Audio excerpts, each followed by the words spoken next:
Assalamualaikum warahmatullahi wabarakatuh.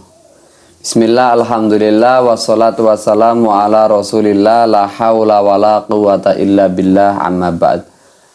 Ada yang bertanya kepada saya tentang bagaimana hukum merenovasi masjid. Karena sebagian masyarakat masih memiliki pandangan bahwa masjid walaupun bagaimanapun keadaannya ya tidak boleh dibangun, tidak boleh direnovasi. Sebab apa? Di sebagian material masjid itu adalah wakaf dari masyarakat, sehingga khawatirnya wakafnya itu terputus, begitu ya, maktu. Untuk menjawab itu saya mencoba mencari referensi dan saya temukan dalam sebuah buku karya Pondok Pesantren Al-Falah Ploso ini, Fikih Realitas. Dalam buku tersebut ini ada persoalan tentang renovasi masjid. Bagaimana hukum merenovasi masjid? Halaman 152 sampai 153. Apakah dapat dibenarkan hukum merenovasi masjid walaupun bangunannya mungkin masih terlihat kokoh ataupun masih layak untuk ditempati? Bismillahirrahmanirrahim. Saya cari dan saya temukan ini referensi yang pertama dulu, ada di dalam kitab An-Nasul Warid fi Hukmi Tajdidil Masajid, yaitu tentang redaksi yang menjelaskan tentang hukum merenovasi, memperbarui masjid. Sohifah 13 lil Alamah Al-Faqih Al-Muhaqqiq As-Sayyid Al-Jalil. Ini karya Syekh Alwi bin Abdillah atau Habib Alwi bin Abdillah bin Husain As-Saqaf As-Sofi Al-Alwi Al-Hadrami dari Yaman. Dalam kitab ini dijelaskan Al-Babus Salis fi Zikri Aqwalil Ulama fi Naqdi Bina'il Masjid wa Ziyadah Fihi. Pada bab yang ketiga, yaitu tentang pendapat para ulama terkait merubah ataupun merusak bangunan masjid yang sudah ada, yang sekiranya perlu untuk direnovasi, kemudian waziyadah fihi, menambahkan material-material yang lain. Sebagaimana ya, renovasi itu pasti akan ada tujuan ziyadah, menambahkan material yang lain, karena memang masjid, kita hidup di zaman yang sekarang modern ya, apa-apa serba berkembang, sehingga menilai masjid-masjid yang dulu ini kurang estetik, kurang menarik. Bahkan sebagian orang ini mau mampir ke masjid yang bangunannya masih klasik, masih kuno, itu agak kurang berminat. Mereka lebih cenderung memilih masjid-masjid yang mewah, yang megah, yang nyaman dan seterusnya. Sehingga pengurus masjid atau DKM ini biasanya punya pandangan masjidnya perlu direnovasi nih, sehingga masyarakat ataupun orang-orang yang lewat di sekeliling masjid ataupun musafir yang kebetulan sedang lewat masjid tersebut ini cenderung lebih memilih masjid itu untuk dijadikan tempat sholatnya, untuk ibadahnya. Kenapa? Karena dinilai lebih nyaman ataupun enak ya, apalagi dalam perjalanan kan pasti memilih masjid yang kira-kira nyaman, karena biasanya juga buat rohah, buat istirahat sejenak. Di samping sholat ya iya, tapi juga biasanya buat istirahat, buat merebahkan anggota tubuh karena capek di perjalanan. Pada bab yang ketiga ini pendapat para ulama tentang merubah sebagian bangunan masjid, memperbarui bangunan masjid dan menambahkan atau memperluas. I'lam annal qailina minal fuqaha bijawazi dzalika katsiruna.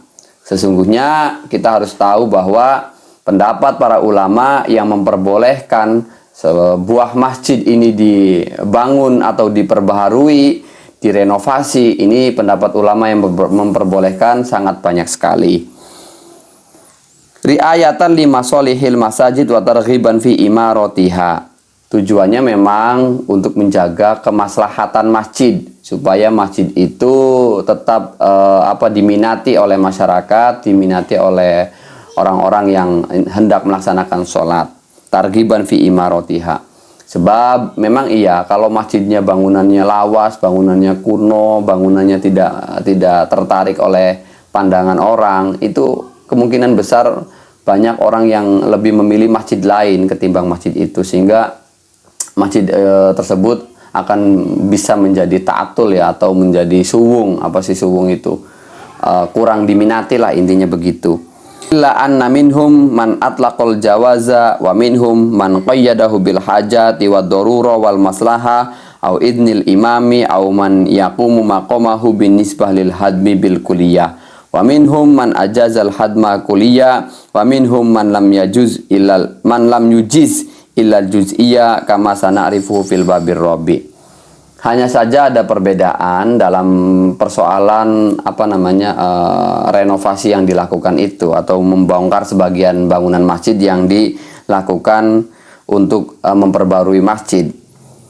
Perbedaan itu yaitu diantaranya sebagian ulama man atlaqol jawaz, orang yang memang memperbolehkan secara mutlak, dalam arti ya pokoknya demi kemaslahatan itu, demi targhiban li imarotiha, supaya masyarakat tertarik, orang-orang yang musafir itu juga tertarik, ingin mampir, ingin sholat di dalam masjid itu, maka boleh secara mutlak, baik itu keadaannya masih utuh, masih kokoh, masih kuat, atau tidak ada izin dari pemerintah, itu tetap diperbolehkan. Sebagian ulama menyatakan yang demikian, artinya boleh secara mutlak.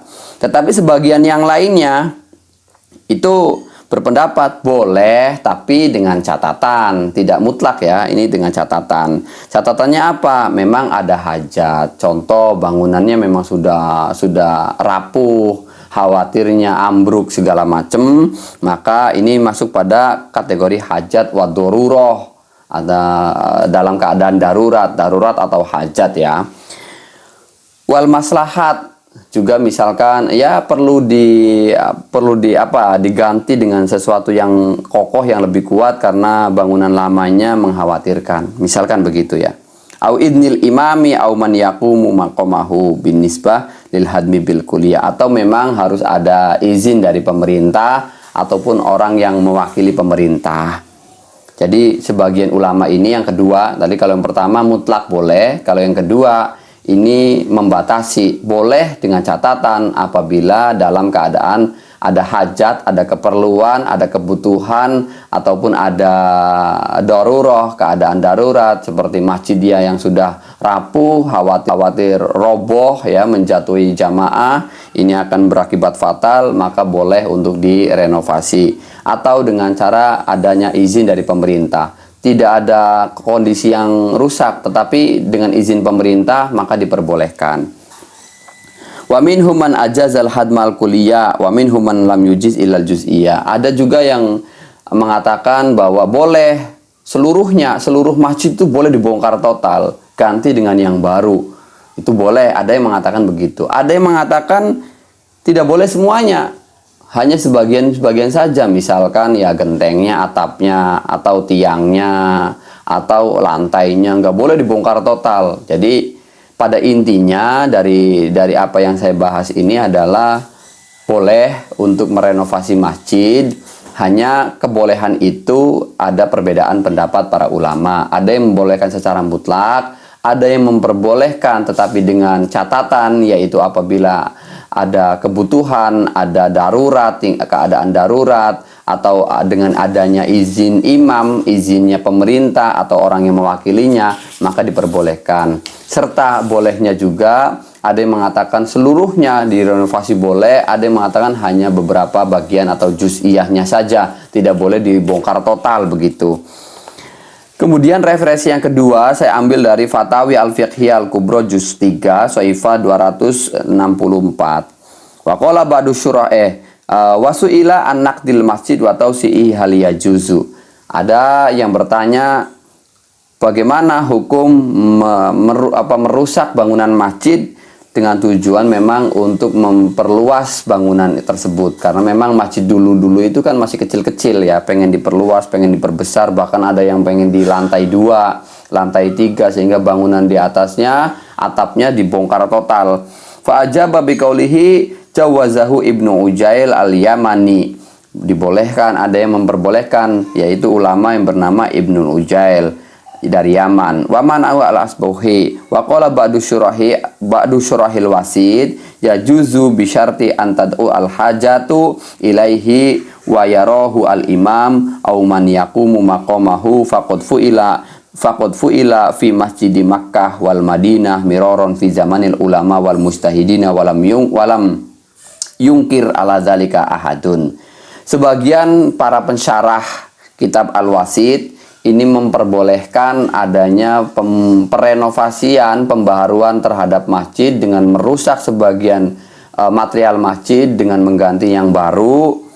Kemudian para sebagian ulama ini menyatakan boleh hal demikian itu dilakukan antad'u bisyarti antad'u al-hajatu ilaihi, apabila memang ada hajat, ada kebutuhan. Ya, kebutuhan hajat itu misalkan ya keadaan yang memang materialnya sudah tidak menarik lagi, sehingga ya tadi saya katakan orang itu bosen lihatnya. Aduh, bangunannya nggak nyaman, tempat wudhunya juga kurang nyaman, bau segala macem, sehingga orang mau jamaah ke situ tuh mikir-mikir, mending di masjid yang sebelah aja, lebih enak, lebih nyaman begitu. Itu maka masuk dalam kategori hajat. Maka boleh kalau dalam keadaan yang demikian itu. Pengen di granit, pengen di supaya estetik, dan kemudian pandangan masyarakat tuh, wah enak nih, nyaman nih masjidnya, bahkan buat itikaf juga enak tuh, nggak ngerasa begitu ya.